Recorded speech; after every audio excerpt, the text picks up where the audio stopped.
तो नंबर 1 जंगल बचना चाहिए, है ना? काय के लिए? मैं भी बाघ है अनुभूति का नारा, मैं भी बाघ है अनुभूति का नारा, मैं भी बाघ, मैं भी बाघ, हाँ मैं भी बाघ, मैं भी बाघ, मैं भी बाघ, हाँ मैं भी बाघ, मैं भी बाघ, मैं भी बाघ, हाँ मैं भी बाघ। और ये इसके किताब में पीछे एक नेचर ट्रेल बना हुआ है, जो जो आप देखें बाद में उसमें लिखना है, सांप जैसा बना हुआ है उसमें लिखना है कहाँ से शुरू हुआ कहाँ खत्म हुआ। लेकिन ये अपना भोजन हरी पत्तियों के द्वारा स्वयं बना रहा, ये आपस के संबंध में एक परजीवी धागा को आंखों से खींच करके बनाती है, तो उस पतली डाल का सिलेक्शन करती है, और डाल इतनी भी पतली ना हो कि हवा के झोंके में टूट के गिर जाए।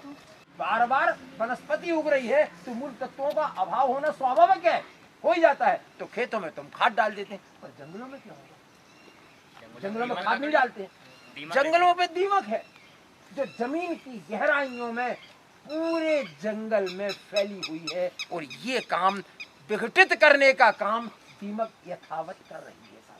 और हिंदी में बोलते हैं किलकिला।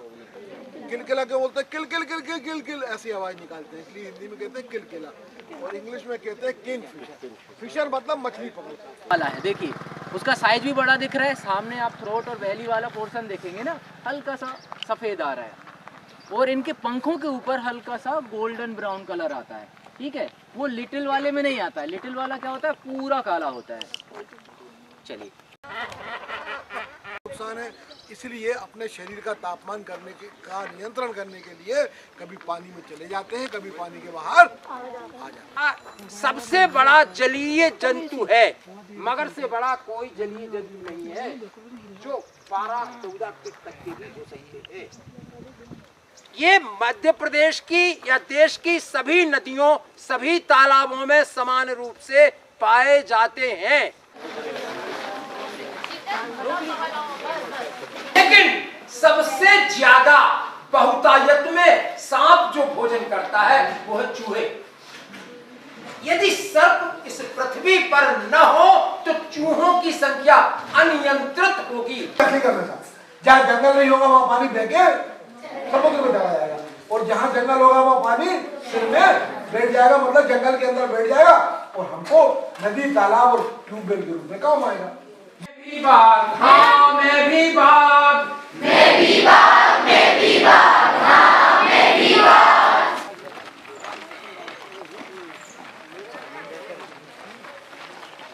टेशु, ढाक, पलाश, किंसुक, flame of the forest, parrot flower tree और ब्यूटिया मोनोस्पर्मा जो ऑक्सीजन देने का काम करते हैं हमको, साथ ही साथ कार्बन को सोखने का काम भी करते हैं।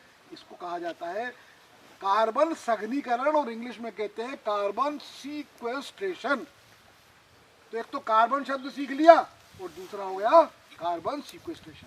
आज का प्रकृति का सबसे बड़ा उपहार है शहद की मक्खियां, यानी शहद की मक्खियां। हनी बीज से बड़ा उपहार प्रकृति ने हमको कोई नहीं दिया है। ये फैक्ट्री जो प्रकृति ने बनाई है, जो ईश्वर ने बनाई है, वो फायदेमंद है कि हम और आपकी फैक्ट्री मेरे जीवन और आपके जीवन के लिए ये फैक्ट्री महत्वपूर्ण है। बिना तुम के बिल्कुल सेंटर से इसको ये फोल्ड कर दिया, आगे से लेके हो गया सेंटर से फोल्ड, किताब में बनाया फोल्ड, ठीक है।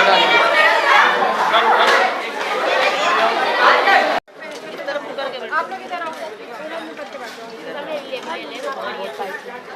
वो मान के आगे चलिए। आप ठंडी जगह से आपको इधर आना है, तब कहाँ रुकेंगे, आप कहाँ नहीं रुकेंगे, आपको वो सोचते हुए आगे बढ़ना है। आपके और हमारे घरों में, तो अगर जंगल में बाघ सुरक्षित है तो हम अपने घरों में सुरक्षित हैं। भोजन को कौन खा रहे हैं? हम जीव खा रहे हैं, जितने हैं वो सब जंतु, ठीक है। अब मान लो ये सूरज है, सूरज ने किसको दिया? पेड़ को। यदि सभी ज्यादा नहीं, एक पेड़ भी लगाए ना, एक पेड़ सिंगल, सब सिर्फ पौधा लगाना नहीं, उसको पेड़ बनाना है, तो आप सक्सेस हो जाओगे। जंगल जैसे ही जानवर अंदर जाएगा और वन्य प्राणी को पकड़ने के पास नहीं पहुंच पाएगा, सोचेगा अब पैर रख के हमें खाने को मिलता है, जैसे ही पैर रखा वैसे ही फंस जाएगा। और इसके ऊपर होते हैं डिप्टी रेंजर, जैसे कि हमारे नामदेव जी हैं, इनके कंधे पर ऐसे 2 स्टार लगे रहते हैं।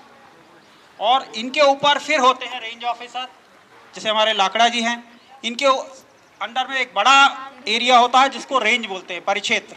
मृग प्रजाति के 2 प्राणी, यस, नाम बोलिए। खड़े खड़े रहना, खड़े, ये नहीं है, और कोई नहीं है। मैं अपने घर, गांव, विद्यालय और अपने आसपास के पर्यावरण का बाघ की तरह ही सुरक्षा करूंगा। तो सबसे पहले आज हमने वन विहार में बहुत कुछ देखा और बहुत कुछ सीखा कि प्रकृति को किस प्रकार से हम संरक्षित कर सकते हैं। बाघ